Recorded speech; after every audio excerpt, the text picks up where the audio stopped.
گھر کو چلانے کے لیے ایک ہنر ضرور ہونا چاہیے. مجھے استاد نہیں ایک مزدور ہونا چاہیے. یہ سیاست پڑھاتے پڑھاتے تو میری عمر گزر گئی. ارباب اختیار اب میرا گریبان پکڑ کر کہتے ہیں کہ استاد کو سیاست کا شعور ہونا چاہیے.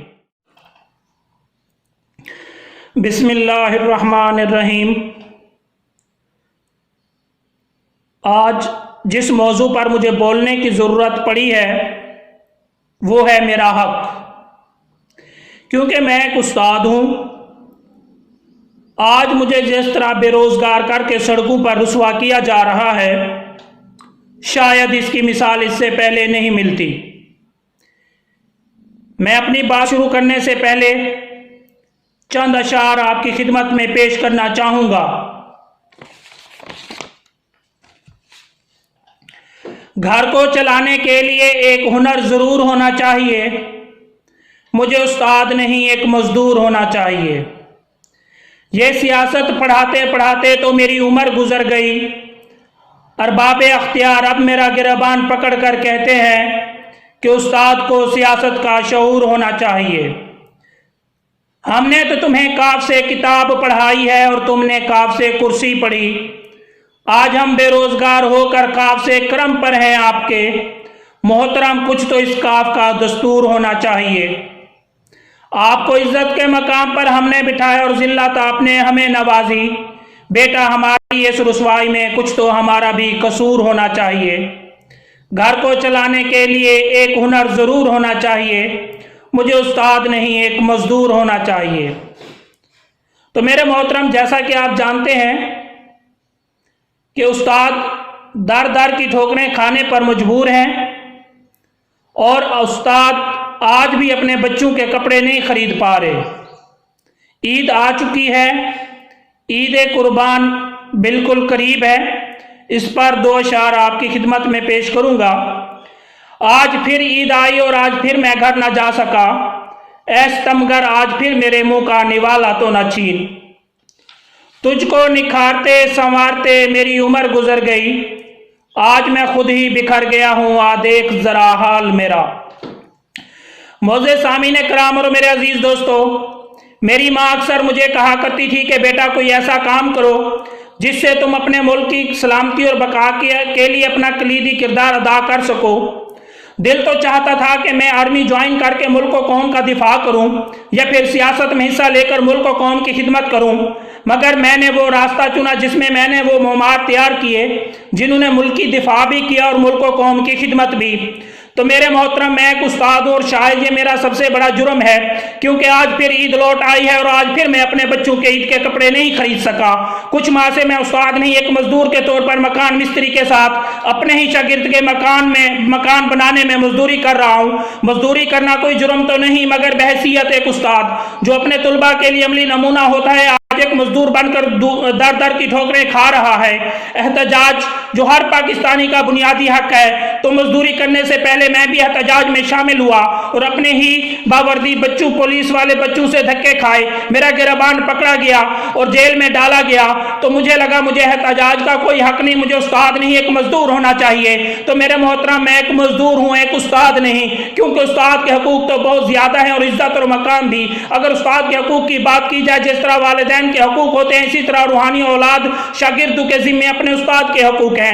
جہاں تک استاد کے حقوق کا تعلق ہے اس کا پہلا حق تو یہ ہے کہ اس کی بات احترام اور پوری توجہ سے سنی جائے اور اس کے عطا کیے ہوئے علم کو پوری لگن کے ساتھ ذہن نشین کیا جائے اور اس کے عطا کیے ہوئے علم کو جو پوری توجہ سے سنا جائے. جتنی کسی کے دل میں علم کی لگن ہوگی قدرتی طور پر وہ اتنا ہی استاد کا احترام کرے گا اور اس کی بات دھیان سے سنے گا.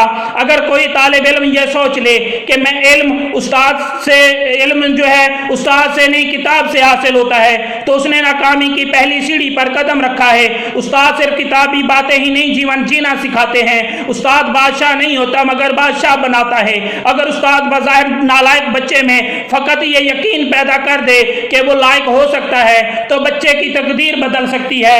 ارشاد ربانی ہے پیغمبر تمہیں کتاب و حکمت کی تعلیم دیتا ہے اور تمہیں وہ سب کچھ سکھاتا ہے جو تم نہیں جانتے. حدیث مبارکہ ہے کہ بے شک میں معلم بنا کر بھیجا گیا گیا۔ ایک اور جگہ ارشاد ہے کہ انسان کے 3 باپ ہیں، والد، سسر اور استاد۔ حضرت علی کرم اللہ وجہ کا قول ہے کہ جو شخص مجھے ایک لفظ سکھاتا ہے وہ میرا استاد ہے اور میں اس کا احترام کرتا ہوں۔ تو میرے دوستو، اگر میں استاد کے احترام کی بات کروں تو ایک دفعہ امیر المومنین حضرت علی کرم اللہ وجہ صحابہ کے ساتھ بیٹھے تھے کہ دور راستہ سے ایک یہودی کا گزر ہوا، آپ اس کے احترام میں کھڑے ہو گئے۔ جب یہودی دور آنکھوں سے اجل ہو گیا تو حضرت علی تشریف فرما ہوئے۔ صحابہ نے عرض کیا، یا امیر المومنین، آپ آج کچھ مختلف دیکھنے کو ملا ہے۔ آپ نے فرمایا کہ وہ یہودی میرا استاد ہے۔ میں نے ایک دن ان سے پوچھا تھا کہ کتا بالغ کب ہوتا ہے، تو انہوں نے بتایا کہ جب وہ ٹانگ اٹھا کے پیشاب کرتا ہے۔ تو اس طرح انہوں نے میرے علم میں اضافہ کیا تو وہ میرے استاد ٹھہرے۔ استاد کی عزت اور احترام کا ایک اور واقعہ آپ کے گوشگوار کرنا چاہتا ہوں۔ شمس العلماء مولوی میر حسن علامہ اقبال کے استاد تھے۔ علامہ اقبال نے اپنے استاد کا بے حد احترام کرتے تھے۔ آپ ہی کی سفارش پر حکومت نے مولوی صاحب کو شمس العلماء کا خطاب دیا۔ حکومت نے علامہ اقبال سے پوچھا کہ مولوی صاحب نے کون سی کتاب لکھی ہے؟ علامہ اقبال نے جواب دیا کہ ان کی زندہ کتاب میں ہوں۔ ایک دفعہ علامہ اقبال اپنے چند دوستوں کے ہمراہ سیالکوٹ کے ایک بازار میں اس حالت میں بیٹھے تھے کہ پاؤں میں ایک جوتا تھا اور دوسرا پاؤں ننگا تھا۔ اچانک علامہ اقبال نے دور سے مولوی صاحب کو آتے ہوئے دیکھا تو اسی حالت میں دوڑ کر ان کے پاس پہنچے، ادب سے انہیں سلام کیا اور نہایت مؤدبانہ انداز سے ان کے پیچھے چلنے لگے، یہاں تک کہ مولوی صاحب کو ان کے گھر پہنچا کر واپس اپنے دوستوں میں آ کر اپنا دوسرا پاؤں کا جوتا پہنا۔ اگر حقیقت کی نظر سے دیکھا جائے تو استاد کا احترام، استاد کی حیثیت، استاد کی اہمیت اور مقام مسلم ہے کہ استاد ہی نونہالان قوم کی تعلیم و تربیت کا ضامن ہوتا ہے۔ استاد ہی قوم کے نوجوانوں کو علوم و فنون سے آراستہ و پیراستہ کرتا ہے اور ان کی اخلاقی اور روحانی تربیت کرتا ہے۔ والدین بچے کی جسمانی پرورش کرتے ہیں اور استاد روحانی تربیت کرتے ہیں۔ اس لحاظ سے والدین سے بڑھ کر استاد کی حیثیت و اہمیت ہے، کیونکہ روح کو جسم پر فوقیت حاصل ہے۔ فاتح عالم سکندر ایک مرتبہ اپنے استاد ارسطو کے ساتھ گھنے جنگل سے گزر رہا تھا کہ راستے میں ایک بہت بڑا برساتی نالا آ گیا۔ نالا بارش کی وجہ سے طغیانی پر آیا ہوا تھا۔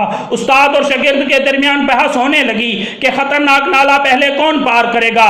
سکندر بازد تھا کہ پہلے وہ جائے گا، اور آخر ارسطو نے اس کی بات مان لی۔ پہلے سکندر نے نالا پار کیا، پھر ارسطو نے عبور کر کے سکندر سے پوچھا، کیا تم نے نالا پار کر کے میری بےعزتی نہیں کی؟ سکندر نے جواب دیا، نہیں استاد مکرم، میں نے اپنا فرض ادا کیا ہے۔ ارسطو رہے گا تو ہزاروں سکندر تیار ہو سکتے ہیں، لیکن سکندر ایک بھی ارسطو تیار نہیں کر سکتا۔ سکندر اعظم کا باپ یونان کی ایک چھوٹی ریاست مقدونیہ کا حکمران تھا، لیکن سکندر اعظم نے بڑا نام پا کر شہرت عام اور بقائے دوام حاصل کر لی۔ اس نے تقریباً آدھی دنیا کو فتح کیا۔ حقیقت میں سکندر اعظم کی عظمت اس کے استاد اور ارسطو کی مرہون منت ہے۔ سکندر اعظم خود کہا کرتا تھا کہ میرا باپ مجھے آسمان سے زمین پر لایا، لیکن میرے استاد نے مجھے زمین سے آسمان پر پہنچا دیا۔ عظیم استاد، عظیم دانشور۔ اشفاق احمد کا یہ واقعہ سنا کر اپنی بات کو ختم کرنا چاہوں گا۔ اشفاق احمد کہتے ہیں کہ اٹلی میں میرا ٹریفک چالان ہو گیا، مصروفیت کے باعث فیس ٹائم پر ادا نہ کر سکا، کورٹ جانا پڑا، جج کے سامنے پیش ہوا تو اس نے وجہ پوچھی، میں نے کہا پروفیسر ہوں، مصروف ایسا رہا کہ وقت ہی نہ ملا، اس سے پہلے کہ میں اپنی بات پوری کرتا جج نے کہا a teacher is in the court، اور سب لوگ کھڑے ہو گئے اور مجھ سے معافی مانگ کر چالان کینسل کر دیا۔ اشفاق احمد کہتے ہیں کہ اسی روز میں اس قوم کی ترقی کا راز جان گیا۔ تو میرے محترم، آج ہمارے پاکستان کے اندر جس طرح اساتذہ کو ذلیل اور رسوا کیا جا رہا ہے، جس طرح انہیں دھکے دیے جا رہے ہیں، جس طرح انہیں کے گریبان چاک کیے جا رہے ہیں، جو استاد جس کا اتنا بڑا مقام اور عزت اور مرتبہ ہے، جس کی اتنی بڑی عظمت ہے کہ خود رحمت للعالمین نے فرمایا کہ میں معلم بنا کر بھیجا گیا ہوں، آج اس پیغمبری شعبے سے تعلق رکھنے والے اساتذہ کو اتنا ذلیل اور رسوا کیا جا رہا ہے کہ جس کی مثال آج سے پہلے کبھی بھی نہیں ملتی۔ تو میری تمام ارباب اختیار سے گزارش ہے کہ اپنے اساتذہ کا احترام اور عزت کریں اور ان کا جو مقام ہے انہیں وہ ضرور دلوائیں۔